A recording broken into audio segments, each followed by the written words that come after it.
Your kids could get free or low-cost health coverage from Medicaid or CHIP. Even if you've applied before, they may be eligible now.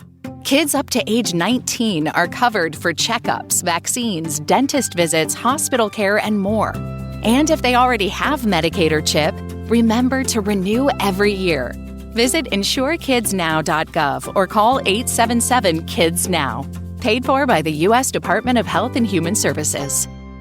Friends, it's Grego. Join me and hundreds of motorcyclists for the Christus Foundation for Healthcare's 21st Annual Nun Run, happening Saturday, October 11th, presented by Stellar Bank. This Blue Knights police-escorted ride raises funds for Christus school clinics, which provide essential healthcare services to students in some of Houston's most underserved neighborhoods. We'll start at the Villa de Mattel in Houston's East End and cruise down to Topwater Grill in San Leon for a finish line party. Register now at ChristusFoundation.org and get ready to ride. Saturday, October 11th. Okay, so today on the deep dive, we're going to jump into something that looks like it's really caught your attention lately, and that's the potential for some serious Duke-Alabama basketball matchups.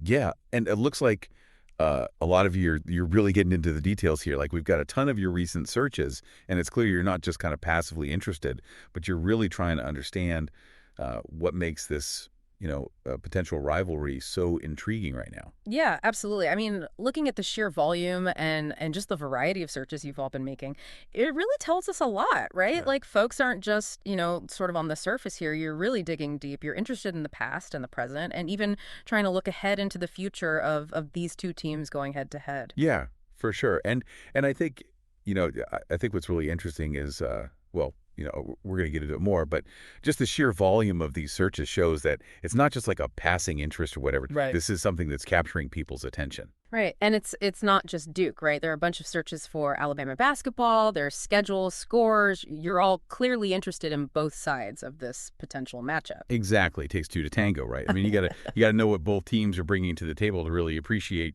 what a matchup could look like. So yes, it's interesting to see people digging into both programs.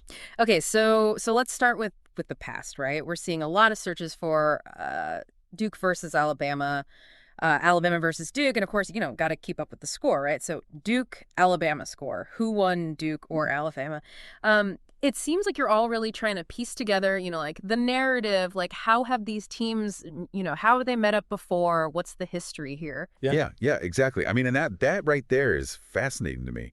Like, that you want to look back, right? Almost like you're searching for a pattern, trying to see how these teams, have they always been evenly matched, or is there some sort of, historical trend? And I think that kind of curiosity about the past, it's often like a key ingredient, right, when it comes to building a really, captivating rivalry. You want to feel like there's some history there, some weight to the matchup. Right. Like, it's not just, oh, these two teams happen to be playing this year. It's like there's a backstory. Exactly. It adds another dimension. All right. So moving into the present, it's pretty clear, the interest in Duke's current squad is intense. Like, people are searching for Duke basketball roster, Duke roster 2025, and we're seeing a ton of specific player names popping up. Cooper Flagg, Hunt Weeple, Caleb Foster. Like, clearly you all are really invested in who's out there on the court, right? Oh, yeah. It's like you guys are putting together your fantasy teams already.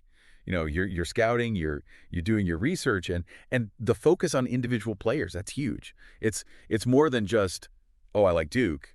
It's, I like Duke, and I like this specific player and how he fits into the team and how he plays against, another specific player on the opposing team, that kind of thing. That's a really deep level of engagement. Yeah.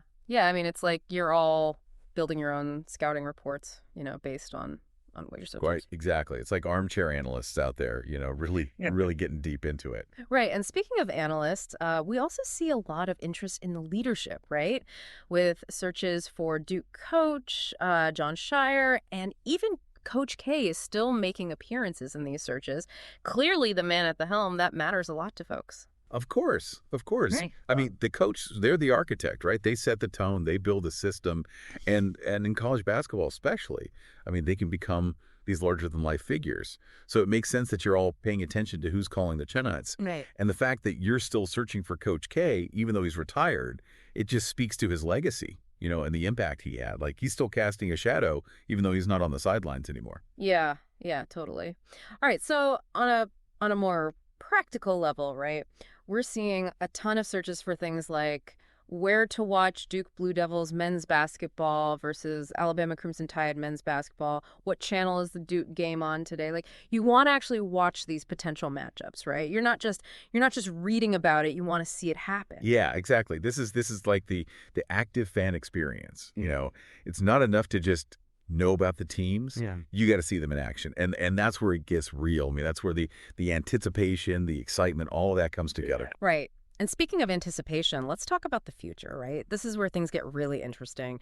We're seeing searches for Duke versus Alabama prediction, and then there's mentions of Duke Final Four, Elite Eight. Like, you're already thinking about the really high stakes games down the road, right? Absolutely. This is like, you're taking a regular season matchup and projecting it onto the biggest stage, right? The NCAA tournament. And that just amplifies everything. The excitement, the drama, the stakes are just so much higher when you start thinking about those do or die games. And that's what makes these searches so interesting, right? Like, you're not just thinking about a one-off game, you're thinking about like these two teams meeting with everything on the line. Right. It's almost like a chess match in a way, You're thinking several moves ahead, anticipating how these two teams might match up down the road. So, I mean, when we put all this together, right, all these different searches, it paints a really, really clear picture, right? There's a deep and varied interest in this potential Duke-Alabama rivalry. It's about understanding the history, knowing the current teams, the coaches, figuring out how to watch the games, and then anticipating those huge future potential matchups. And, I think one of the key takeaways here is the focus on individual players, right? Like, you're all really, really invested in that level of detail. Oh, and it all points to an active, informed fan base, right? People who are really invested in these programs and maybe even kind of hoping for that clash to happen at some point. Exactly. Okay, so here's something to think about, right? Given all this interest you've all shown, all these searches, what do you think are the really essential elements, for a college basketball rivalry to like truly take hold and really last in this digitally connected world we live in, right? Something to mull over until our next deep dive. Yeah, I think that's a great question to leave everyone with. What makes a rivalry, in the age of Twitter and all that? What are the ingredients? Exactly. All right. Well, thanks for listening, everybody. We'll see you next time on the deep dive.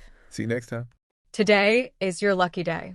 Today is the day that our $3 website works for you, paying you directly to your PayPal daily. Imagine $3 ongoing continuous payments to your PayPal account. Imagine falling asleep and waking up to $300 in your PayPal account. How would this make you feel? How could this help you? What bills could you pay? What kind of fun could you have? What does that retirement look like now? All for a one-time payment of $3. This website is DFY done for you, fully built and completely hosted, and never stops collecting payments for you. You have spent $3 on coffee on a regular, but that coffee won't help you create multiple streams of income. Click the link below.